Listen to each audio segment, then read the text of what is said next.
Get out, useless girl. Your bad luck will not kill us. The door slammed. Clothes hit the ground. And that was how Miracle stood under the open sky, barefoot, shivering, with nowhere left to call home. What if life broke you, abandoned you, and your miracle appeared in the form of a billionaire who was never supposed to notice you?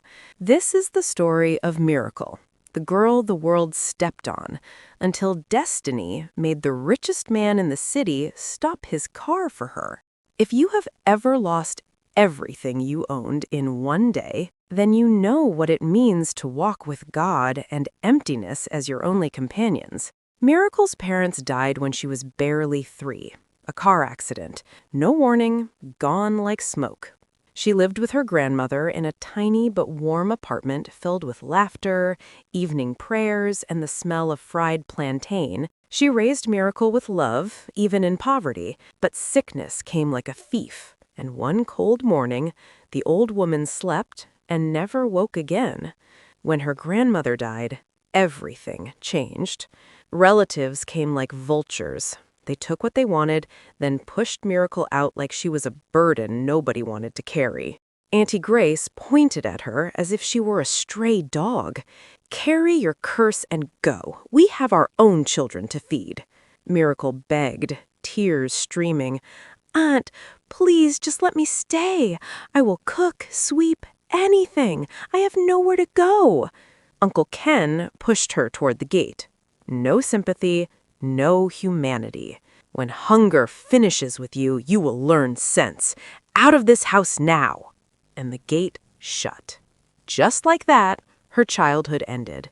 She left that house with one torn nylon bag, a faded Bible, and a smile she forced herself to keep alive, even when her heart was breaking.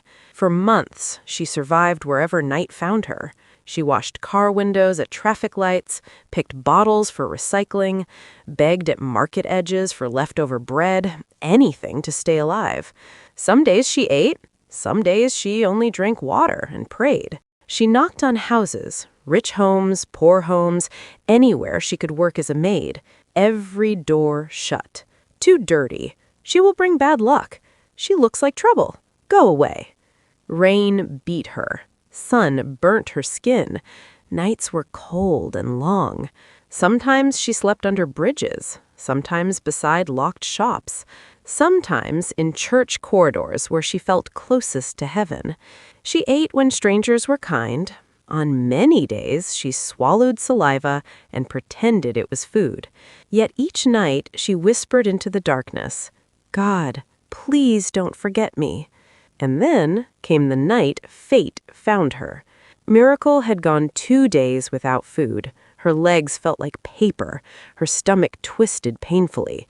She was walking past the richer part of town when she heard it. Soft music, laughter, piano, voices, food, life. Drawn by hope, she followed the sound to a classy restaurant. Golden lights, fancy cars, perfumes in the air. She hid behind shadows, staring at people dressed like success lived in their bones. It was Raymond Harrison's private birthday dinner, billionaire tech genius, heir to Harrison Empire. He wanted something small, calm, no paparazzi, just close friends, good music, peace. Inside, candles glowed on tables, a violin played, waiters served wine, people toasted to his life. But outside the gate, Miracle stood, starving, drenched in rainwater, her gown sticking to her bony skin. She whispered to herself, "Maybe, just maybe they will throw away food. I can ask. Just crumbs. God, please." She stepped closer to the entrance. 2 guards blocked her instantly. "Hey, move back. This is not a place for beggars." "I'm not begging. I just want leftover food. I'll wash plates. Please, help me." They laughed. "Ha ha, you want to enter here looking like this? Get out before we beat you up." One guard grabbed her arm and pushed. She fell in the mud, hands trembling, eyes burning with humiliation. Guests inside never noticed. Wealth and suffering existed in the same place, divided by a gate. Miracle stood up slowly, wiping her tears with the back of her hand. "I'm not a thief, I'm just hungry." But before they could push her again, a voice spoke from behind, calm, strong, curious. "What's happening here?" The guards turned and froze. Raymond. Tall, sharp suit, quiet presence that made people stand straighter. The birthday man himself just arrived. He saw her, really saw her. Dirt on her knees, rain in her hair, desperation in her eyes. Miracle lowered her head in shame. I'm so sorry, sir. I'll leave. I only wanted something small to eat. I didn't mean trouble." Raymond's heart clenched. "What's your name?" he asked softly. "Miracle," she replied, shaking. "When last did you eat?" he asked softly. She swallowed hard, embarrassed. I don't remember." Raymond exhaled, deeply hurt by what he was seeing. Everyone around paused. Even the rain seemed to listen. Meanwhile, inside, Cynthia, tall, perfect, red lipstick sharp like attitude, Raymond's girlfriend, rich, famous, loved attention more than love, herself, stood beautiful, glamorous, dripping in diamonds not bought with her money. She didn't love Raymond. She loved his status, his wealth, the power of being the billionaire's girlfriend. Everyone knew. His mother ignored the truth because Cynthia was from a rich, influential family, a perfect match on paper, a disaster for Raymond's heart. She laughed loudly at the party, taking shots, recording videos, bragging to her friends. "When I marry Raymond, private jets only, babe. I'll live in Paris half the year. He's lucky I said yes at all." No love, just entitlement. But fate was busy outside, moving pieces no one could see. Without thinking twice, Raymond removed his coat and wrapped it around her shoulders. The guards were shocked. "Sir, she's dirty," one of them shouted. Raymond cut in, voice firm but gentle. "She's cold. Bring her inside." Just then, Cynthia walked out. She stared at Miracle like she was trash thrown on marble. "Raymond, what is this? Why is she here? This is your birthday, not charity day." Raymond looked her in the eye. Compassion should not need an occasion. Cynthia scoffed, embarrassed in front of her friends. "You're really taking in a street girl? People will laugh." Raymond's tone deepened. "Let them laugh. She eats with us tonight." And he guided Miracle inside. Cynthia's eyes burned with jealousy, a fire that would soon become war.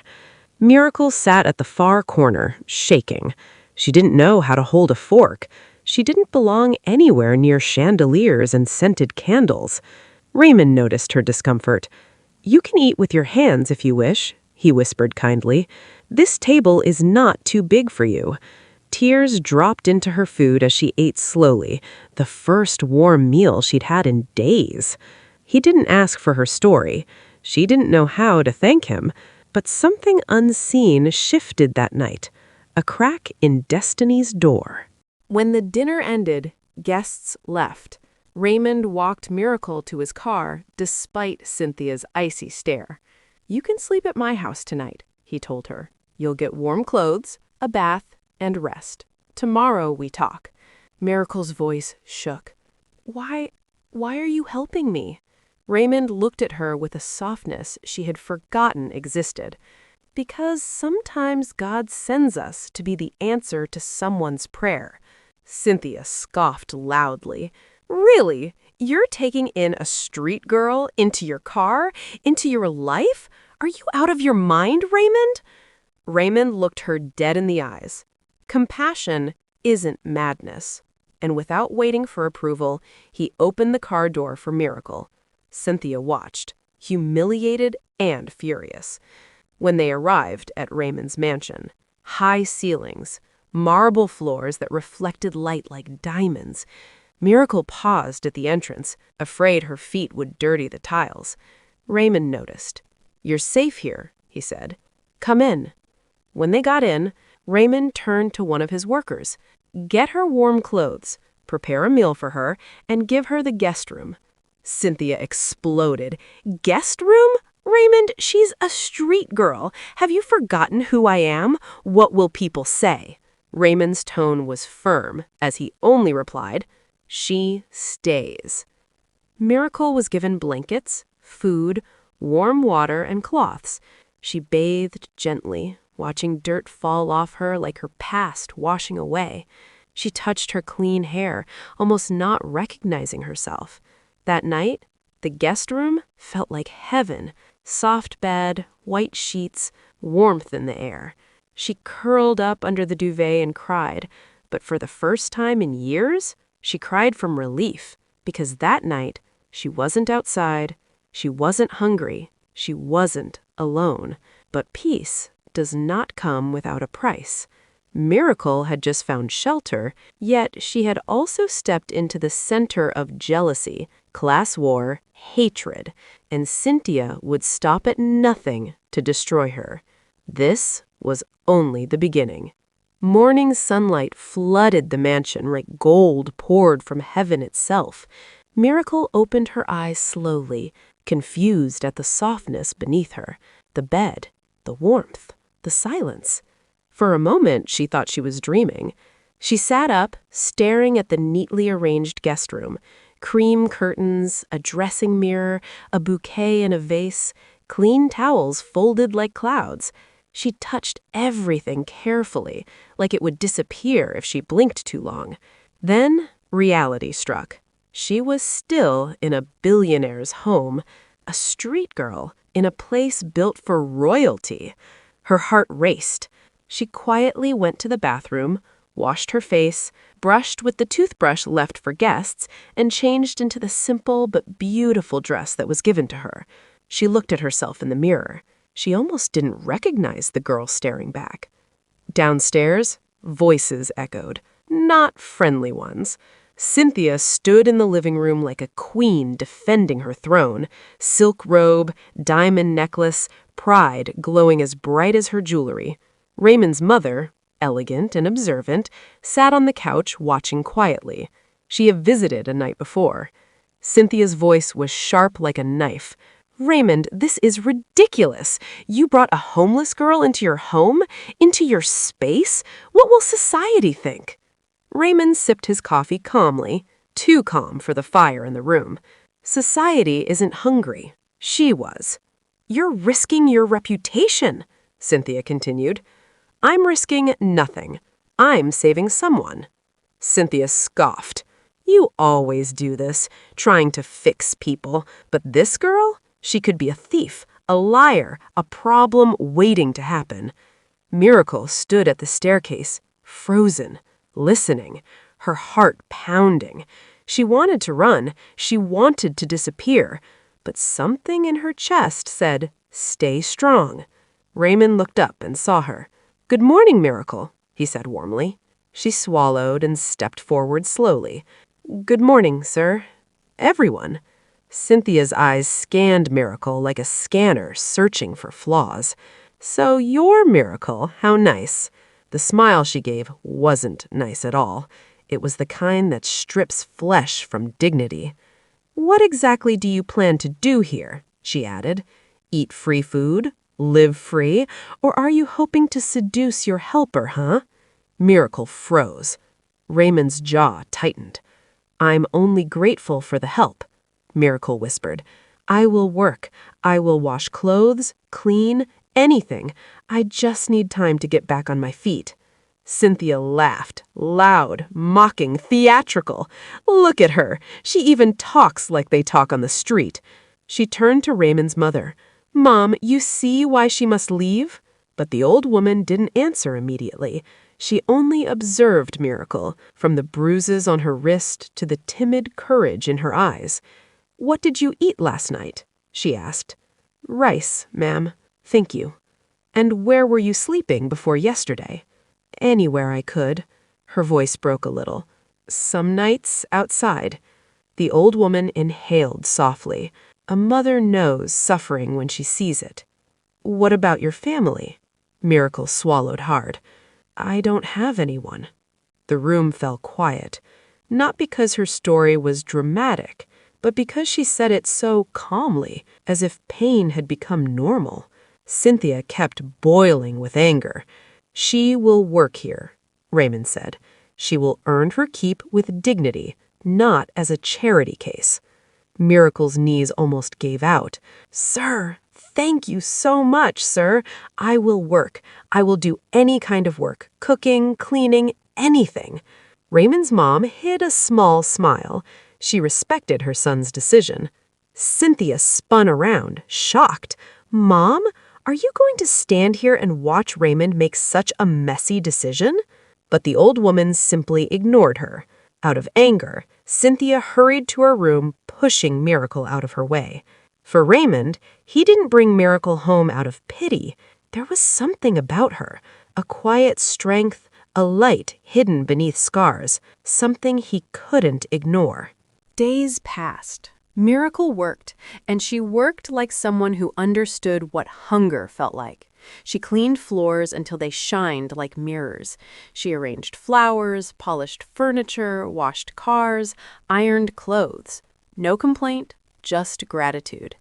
Other workers loved her. Her humility was rare, her smile contagious, but not everyone smiled back. Cynthia watched her like a predator. Every mistake, even a tiny one, became a weapon. Look how she's serving tea. She'll embarrass this house. She placed the napkin wrong. Untrained people are always like this. Raymond, don't get too comfortable. Girls like her are dangerous. They cling. Every comment was a stab, but Miracle endured silently. One evening, Miracle was cleaning the dining area when Cynthia stormed in, heels striking the marble like anger itself. Get up. Miracle stood quickly. Yes, ma? Cynthia threw a designer dress at her, a shimmering, expensive gown. Wash this properly. If you ruin it, you'll pay with your life. Miracle nodded and rushed to the laundry area. She handled the dress like glass, carefully, respectfully. But Cynthia wasn't done. She followed her in, arms crossed, eyes burning. Listen to me, she said slowly. You don't belong here. You're dirt. And dirt washes off. Miracle kept quiet, eyes dropping. Cynthia leaned closer. If you think Raymond brought you here because he cares about you, wake up. You're charity, nothing more. And when he gets tired of pitying you, you will go back to the street. Miracle inhaled shakily. The words hurt more than cold rain. The house was no longer just shelter. It was a battlefield waiting to explode. Cynthia made sure the house was a living hell for Miracle, but destiny had only started writing. Cynthia stopped pretending a long time ago. Almost every night she returned home past midnight, sometimes 2 a.m., sometimes almost dawn. The loud sound of her heels against the marble floor announced her arrival before her voice ever did. Laughter followed her in, fake laughter, the kind born from alcohol and attention. Raymond would be seated in the living room most nights, jacket loosened, phone in hand, eyes tired. Cynthia barely looked at him. Credit card alerts came daily, thousands of dollars spent at clubs, boutiques, hotels. Cynthia lived like Raymond was an ATM, not a partner. She never asked about his day, never noticed his silence, never cared when he came home unhappy. Slowly, without announcing herself, Miracle filled the emptiness Cynthia left behind. Miracle woke up every morning early. The house was always clean, flowers arranged, food prepared quietly. One day, Raymond came home late and tired. Miracle approached him softly. "Good evening, sir. Are you okay? You look tired. Should I bring you tea?" At first, Raymond answered briefly, "I'm fine. It was a long day." But Miracle always listened, really listened. She nodded gently. "I'm sorry, sir. You've been carrying so much. Please sit. I'll make something warm." Raymond watched her walk to the kitchen. No demands, no attitude, just care. and for the first time in years, the house felt like home. Cynthia noticed. She noticed the way Raymond smiled more, the way he spoke gently to Miracle, the way he paused to ask, "Has Miracle eaten?" One evening, Raymond returned with 2 shopping bags. He handed Cynthia a designer dress. "And this," he said, turning to Miracle, handing her another bag, "is for you." Miracle froze. "For me, sir?" "Yes, you deserve nice things too." Her hands trembled as she opened it. Simple, elegant, beautiful. "Thank you, sir," she whispered, tears gathering. Cynthia's face hardened. "What is this nonsense?" she snapped. "Why are you buying her clothes now?" "It's just a dress," Raymond replied calmly. "Just a dress?" Cynthia laughed bitterly. "I can see what's happening. You're choosing her over me." Miracle stepped back quickly. "I'm sorry, Ma. I didn't ask for—" "Shut up," Cynthia yelled. "You know exactly what you're doing." Raymond's voice turned firm. "Enough, Cynthia. Miracle has done nothing wrong." Cynthia stormed out, fury burning in her eyes. From that day on, her smile became dangerous. Cynthia began plotting. She watched Miracle closely, every move, every step. One afternoon, she smiled sweetly, a smile that did not reach her eyes. "Miracle," she called softly, "come and cook for Raymond tonight, his favorite meal." Miracle was surprised. "Yes, Ma, of course." She cooked carefully, served the food neatly, placed it on the dining table. Then she left the room. Minutes later, Cynthia slipped back into the dining area. She looked around. No one. From her purse, she pulled out a small vial. Her hands did not shake. "This ends tonight," she whispered. She poured the poison into Raymond's food, stirred it, and walked away calmly. That evening, Raymond arrived home later than usual. His tie was loose, his shoulders sagged with exhaustion. Miracle welcomed him as usual and helped with his bag. He stopped at the dining table and stared at the neatly arranged meal. The smell should have made him hungry, but it didn't. He sighed deeply. "I don't think I can eat tonight," he said quietly. His voice carried fatigue, not anger. "Please, call David. Let him have it." Miracle hesitated. "Yes, sir," she replied softly. She carried the plate outside. The gateman's face lit up immediately he saw Miracle approaching with food. "God bless you," he said gratefully as he sat down. "Thank you, thank you." Miracle gave a small smile and turned back into the house. Minutes passed. Then, a loud crash, the sound of a plate hitting the ground. A scream. "Ah, my stomach!" Miracle rushed out. David was on the floor, clutching his belly, his face twisted in pain. Food spilled around him as he vomited violently. "Help! Please help!" he cried weakly. Miracle screamed. "Sir! Sir!" Raymond ran out immediately. The moment he saw his gateman convulsing on the ground, panic took over. "What happened?" he shouted. I don't know," Miracle cried, shaking. "He just started screaming." Raymond didn't hesitate. He scooped David up immediately and rushed him to the hospital. The hospital lights were harsh. Doctors rushed David into the emergency room. Raymond paced the hallway, running his hair through his hair. Miracle stood in a corner, trembling, her hands clasped tightly together, whispering prayers under her breath. Minutes felt like hours. Finally, a doctor stepped out. Raymond rushed forward. "How is he?" The doctor's face was serious. "We stabilized him," he said. "But I need to ask, what exactly did he eat?" Raymond froze. "The dinner prepared at home," he replied slowly. The doctor nodded grimly. "We ran tests on the stomach contents." He paused.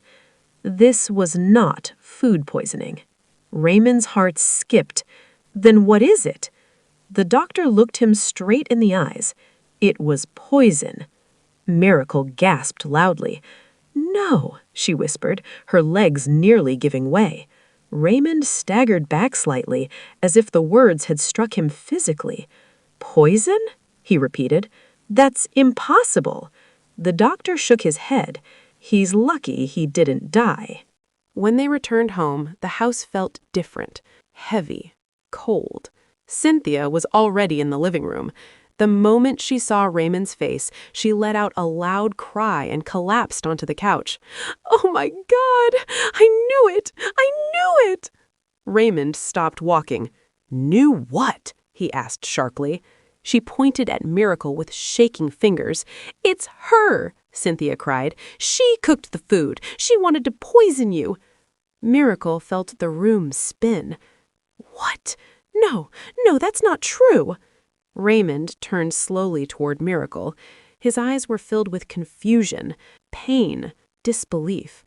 "Miracle," he said quietly, "did you put anything in that food?" Her knees weakened. "No, sir, I swear on my life. I would never hurt you. Never." Cynthia jumped up. "She's lying. I always knew she came with a motive to destroy. She's a witch. She wants to kill you and take everything you have. Can't you see, Raymond?" Miracle shook her head violently, tears streaming. "Please, sir," she begged, dropping to her knees. "I have nothing in this world but this house. I would rather die than hurt you."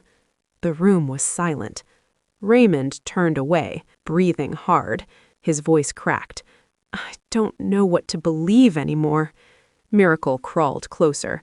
"Please, don't send me away," she cried. "I have nowhere to go." Raymond closed his eyes, fighting his emotions. "I need time," he said brokenly.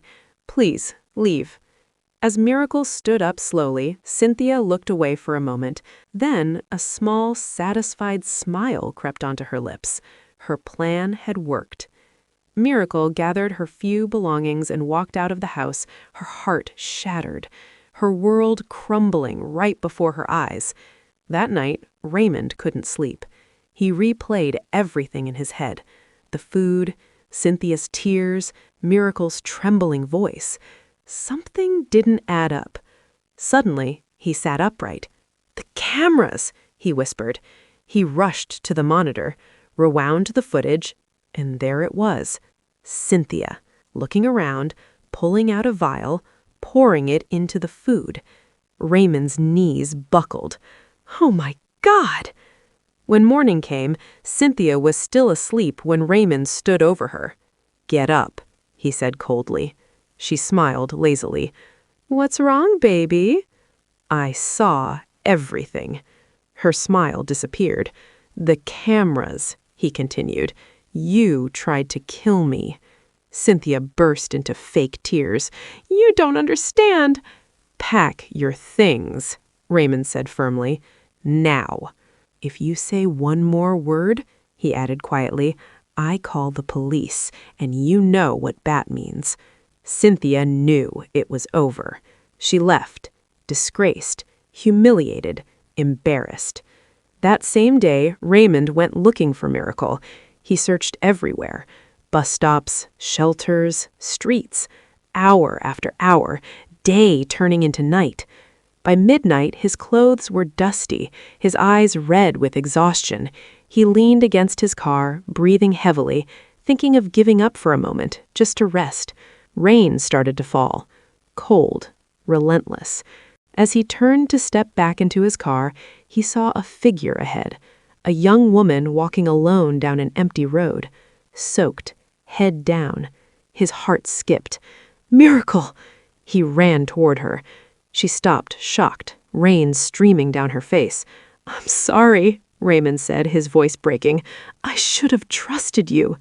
Miracle's tears mixed with the rain. "Get in the car," he said, opening the doors for her. From that day, Raymond changed her life completely. He sent her to school, supported her dreams, protected her heart, gave her confidence. She didn't just grow, she rose. Slowly, love started to grow between them, strong, real, deep. One evening, Raymond knelt before her. "Miracle, you healed my home. You healed my heart. I don't want a life without you in it. Marry me, and let's build forever together." Miracle cried as she said yes. Their wedding became one of the biggest weddings in the city. The billionaire tech genius and the girl who once had nowhere to go. When Miracle graduated, Raymond involved her in his company, D. Harrison Empire, mentoring her personally. The poor maid became a respected woman, a voice in boardrooms she only cleaned. Years later, the relatives who threw Miracle out after her grandmother's death heard her name everywhere. Success, wealth, marriage. They reached out, begged. Miracle didn't reply. She had already left them in her past.